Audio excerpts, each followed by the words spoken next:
এই গেছে, আসসালামু আলাইকুম। আশা করি আপনারা সবাই ভালো আছেন। আমি হলাম এমডি ইব্রাহিম খলিলুল্লাহ।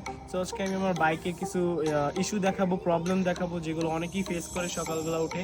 তো কাছে শুরু কার্বোরেটর বাইক হলো আমাদের চক থাকে, কিক থাকে। সো তাদের একটা সুবিধা অ্যাডভান্টেজেস বেশি। আর আমাদের এফআই বাইকে কোনো কিক থাকে না, চক থাকে না, কার্বোরেটর সিস্টেমও থাকে না।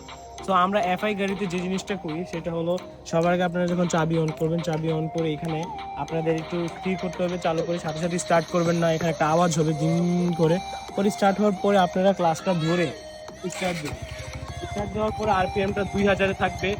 2000-এ যখন থাকবে তখন আপনারা কোনো পিক আপ দিবেন না, মানে অ্যাক্সিলারেশন করবেন না।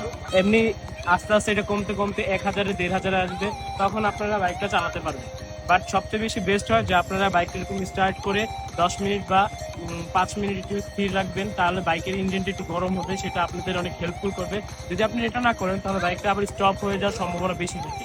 তো আর কার্বোরেটরের যে জিনিসটা, যখন আপনারা সকালবেলা বাইক চালাতে যাবেন তখন সবার আগে আপনারা সেলফ স্টার্ট করবেন না, আপনারা স্টার্ট করবেন হলো কিকে স্টার্ট করার আগে আপনারা চকটা অন করে নেবেন, যাতে তেলের যে পাম্পটা সেটা একটু ভালো করে তেলটা সাপ্লাই হয়। সো আপনারা যখন কিকটা দিবেন তখন হলো ওই তেলটা সাথে সাথে ইঞ্জিনে যাবে। সো দ্যাট ইজ হয় আপনারা কার্বোরেটর বাইকে কিক দিয়ে স্টার্ট করবেন, কখনো সেলফ দিয়ে স্টার্ট করবেন না।